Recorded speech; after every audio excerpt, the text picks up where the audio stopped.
Hi, guys. Welcome to the Advanced Practice Perspectives. I'm Trisha Williams. And I'm Toby O'Brien. This is a podcast created by advanced practice providers for advanced practice providers. We will be highlighting our amazing APPs here at Children's Mercy and do some education along the way. We are so glad that you guys are joining us today. So sit back, tune in, and let's get started. Today, we are super excited to introduce to you Jan Yardley. Jan is a physician assistant in the ENT clinic. Trisha and I are so fortunate that we get to work with her. So welcome, Jan. Thank you, guys. Thank you so much for having me. You are so welcome. We are so excited to talk with you today. So, Jan, tell our listeners about your background. I feel like Toby and I know you pretty exclusively from working with you in the ENT department, but let's tell our listeners about who Jan Yardley is. Oh, okay. I've been a physician assistant for almost 15 years now, the majority of that having been worked in the pediatric field. I attended undergraduate at the Missouri Western University up in St. Joseph, Missouri, and I got my undergraduate degree in biology. I kind of have an interesting story as far as deciding to go on to become a physician assistant, in that during my undergraduate years, I really was quite interested in being a physical therapist. That had been my goal. And I actually applied and got into a couple of programs, but then decided that maybe wasn't the right path for me. So I worked a number of odd jobs for several years after undergraduate and kind of tried to sort out, well, I want to do some additional schooling, but I don't know in what. I even looked at things like forensic science and microbiology. I finally came back to remembering a physician assistant that came and spoke to our pre-professional group in undergraduate. And I remembered how amazing her job kind of sounded. Like at the time I was intrigued, but I was thinking physical therapy. Anyways, I went back and started looking at what is a physician assistant exactly. And I got really interested in PA and PA schools and started looking at programs. Came across a program at the University of Colorado Health Sciences Center, and they had a pediatric focus, which really piqued my interest, and ended up applying to them and getting in and graduated from their program a few years later. After that, I went on and worked in general pediatrics in rural Wyoming for a couple of years. And from there, ended up moving back to the Kansas City area, worked in another general pediatrics office for about a little over 5 years, and then eventually made my way here to Children's Mercy, where I've been in ENT for about the past 5 years as well. And we are so glad to have you. I did not realize that the physician assistants programs have ped focused versus adult focused. How long has that been in fruition, and is that throughout all physician assistant programs or just specific ones? That's a really interesting question because there's approximately, don't quote me on this, but I want to say close to 300 PA programs in the United States now. And to be honest with you, the only one that I know of that truly specially focuses on pediatrics is the University of Colorado's PA program. So most programs don't. They have a very, and really my program as well, you get trained from birth to elderly, so complete kind of like family medicine. So you get trained in everything. But the University of Colorado's program, actually in the 60s when they started out, it was called a child health associate, was what you got, was what you graduated with from that program originally. So they started out strictly focused on pediatrics, but then as time went on, they developed more of their physician assistant program and encompassing, as I say, everything from peds to adult. They are one of the few, if maybe not the only, PA programs that actually kept that focus in pediatrics to keep history there, and gives you a little extra coursework in clinical rotations in pediatrics. Wow. Oh, that's fantastic. Yeah. So in ENT, as long as I've been there for about 12 years, I have been lucky enough to work with one other PA and now you. And so I have had just such great experience working with PAs. And I wonder, I know that there are not as many of you guys as there are in our little advanced practice provider group, but I think you're one of 6. Is that right, Jan? Maybe there's more. I think 6 at this point in time. Okay. And I wonder, how do you feel like you have been able to support your other colleagues that are PAs within our advanced practice provider group? So, one thing that I'm hopeful to start doing is that I'm going to be joining a committee here at the hospital that's made up of advanced practice providers that's going to be looking at how we can incorporate CME credits for a lot of our conferences that are provided for all of us as APPs at Children's. But in the past, historically, has just primarily had CME credit geared towards nurses, which of course, it's different for us as PAs. So I'm interested in trying to expand our opportunities here as physician assistants to also get some CME credit for some of these amazing conferences that are offered for us here. That's great. I think that will be really helpful for the group for PAs. Absolutely. So, Jan, I'm pretty sure that the nurse practitioner group or the advanced practice provider group that puts the conferences on and the meetings and things is going to be, you're going to be a huge asset to that group to be able to help bring CMEs or continuing education credits to your group. So that's really exciting.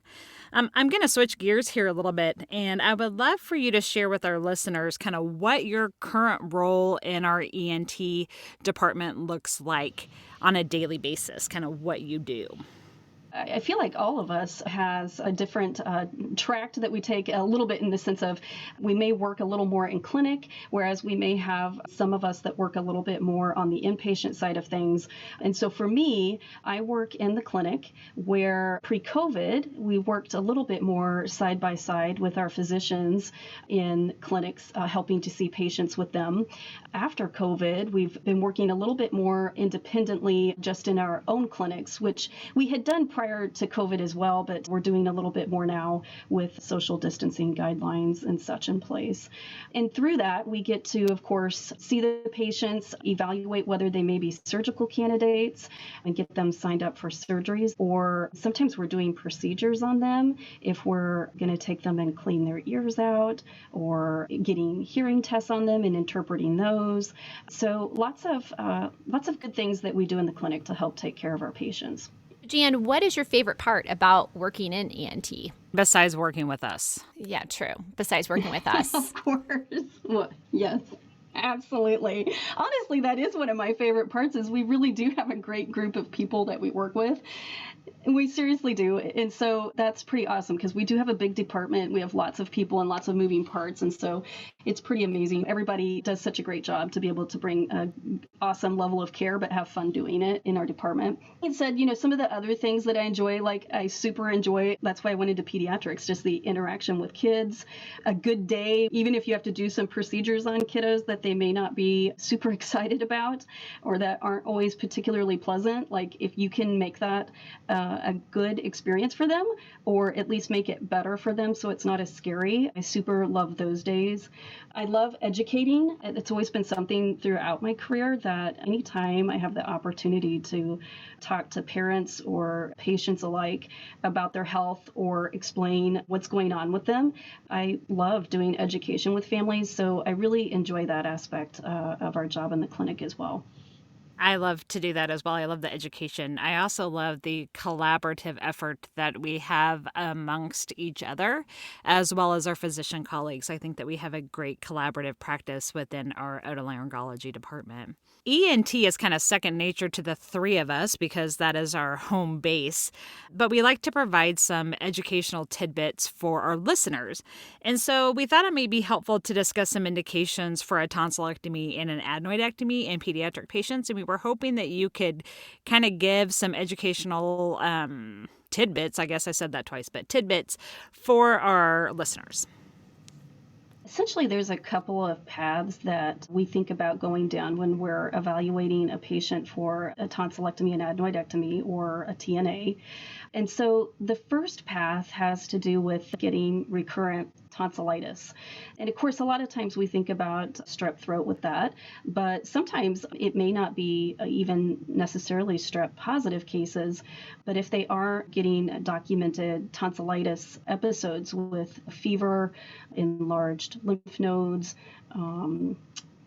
where they have pus or exudate on their tonsils, needing antibiotics to treat it, we have specific criteria, guidelines that we will follow that might indicate they would benefit from getting their tonsils removed. So they're called the Paradise criteria, actually, and they're very numbers based. And if a child has had at least seven tonsillitis episodes in the prior year, we would talk with the family about considering getting the tonsils removed.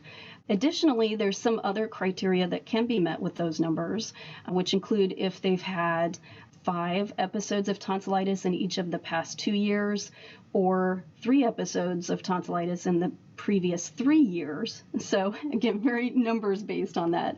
But if they meet that criteria, then we would certainly be having a conversation with the family where we might want to consider tonsillectomy and adenoidectomy in that situation. The other path that we go down involves if kids have enlarged tonsils that may be causing them some obstructive breathing, particularly at night when they're sleeping.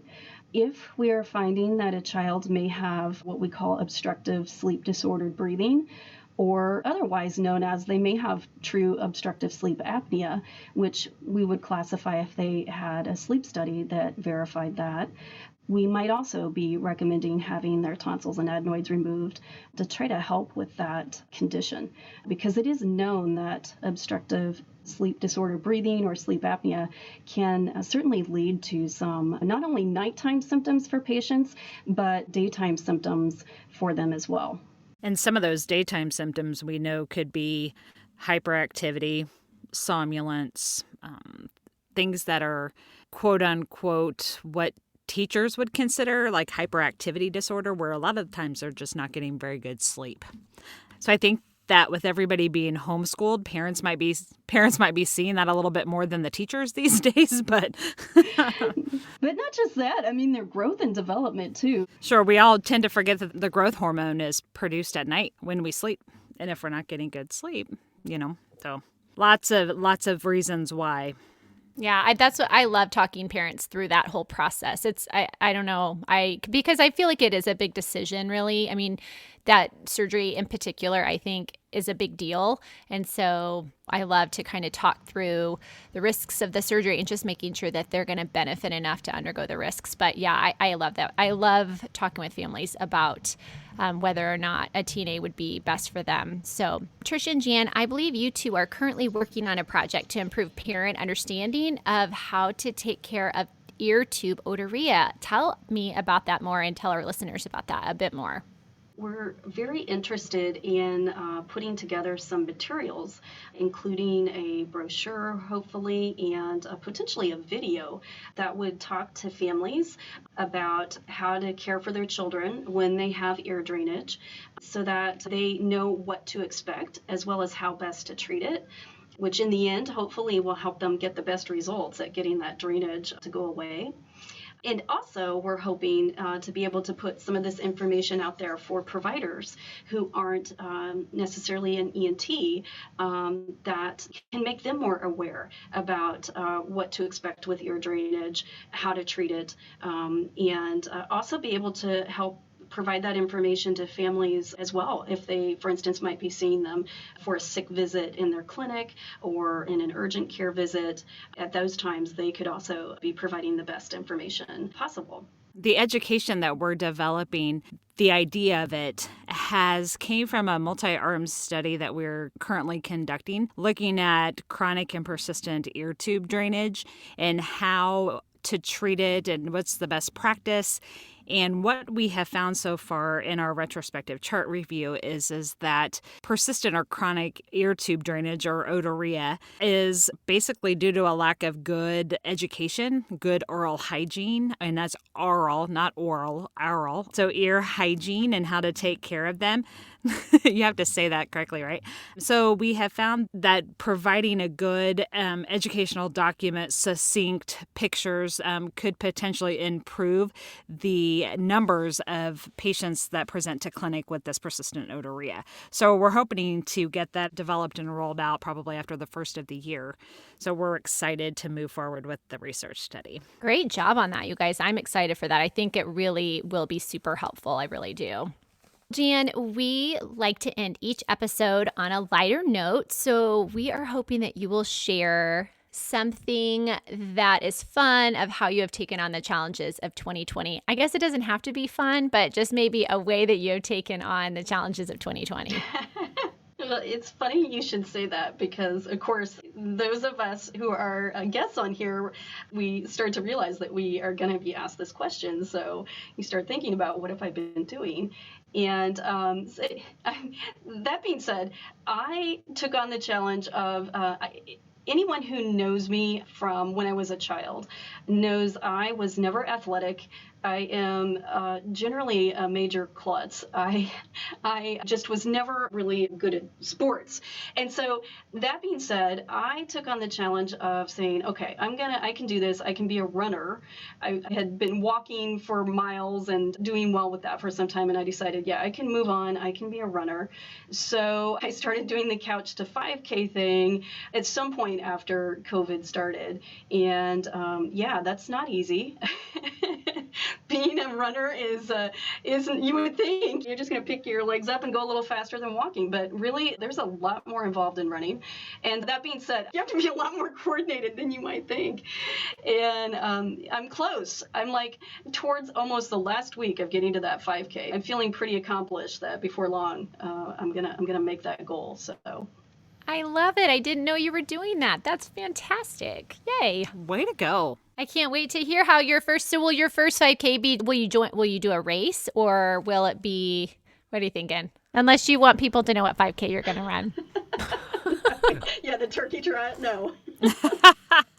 Well, Jan, thank you so much for spending time with us today. We are so grateful to have you in our ENT department and to have you as a colleague. You are definitely a joy in my day when I get to work with you. Yes, me too. Listeners, thanks so much for tuning in today. Our next episode will feature Scotty Brackett. We are going to chat about her role in the urgent care and also her passion for advocacy. If you have a topic that you would like to hear about or you're interested in being a guest on this podcast, you can email us at tdobrien@cmh.edu or you can email Trisha at twilliams@cmh.edu. Once again, thanks so much for listening to the Advanced Practice Perspective Podcast.